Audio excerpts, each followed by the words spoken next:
right, Sports Talker Nation. Welcome back once again. It's your host, the G-Man, as we continue with our 2016 team-by-team NFL preview. Today we're going to talk about those Carolina Panthers. I will go on record as saying I was a huge non-believer in the Panthers last year. I lost a fortune gambling against them. Every week I thought, this has to be the week they fall. This has to be the week they fall. Well, spoiler alert, they never fucking fell. They were fantastic. They were fantastic everywhere, despite having no wide receivers, backup or dinged running backs all over the place, and they were fantastic because of three reasons. Number one was Cam Newton.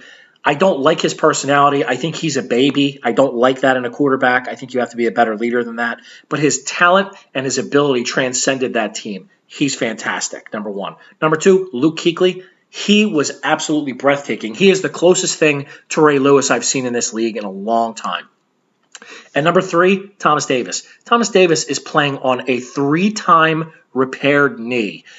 Just for fortitude alone, this guy is one of the best leaders in football, and he can still run, and he hits like a tank. He's just fantastic. You put all that together with a coach that's willing to gamble, put the ball in the hands of his winning players to win, and also to let the defensive guys be the defensive guys, despite the fact that he's a defensive coach, and you have what the Panthers had last year.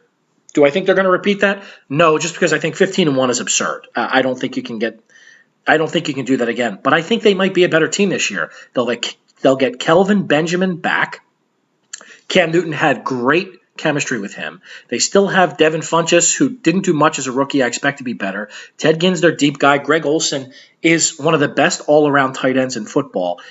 Cam makes their running game better because he's always a threat to just take off and run with the ball. And he does it well. And he's getting smarter about it. He's not taking as many huge hits. Now, granted, he's a big dude, so it doesn't hurt as much for him to kind of take on a tackler every now and again. But he needs to get down a little more, and he's gotten better at that.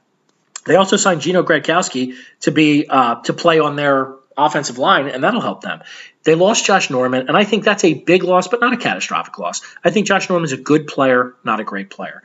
I think between Kuechly and Davis and that front four with Sartu Lutulele and those guys, they made that team. They made the corners look better. They drafted Vernon Butler to help on that defensive line. They drafted 3 corners in the draft to backfill for Norman. So I think they're going to be okay.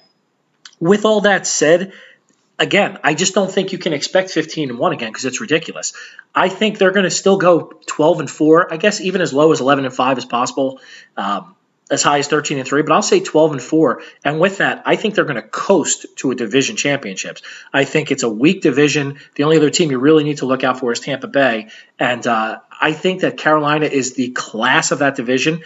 And with that, they may wind up getting themselves home playoff games, and you never know, because with that defense and Cam Newton, anything is possible. And with your 2016 team-by-team preview of the Carolina Panthers, as always, I'm your host, G-Man, and I am out.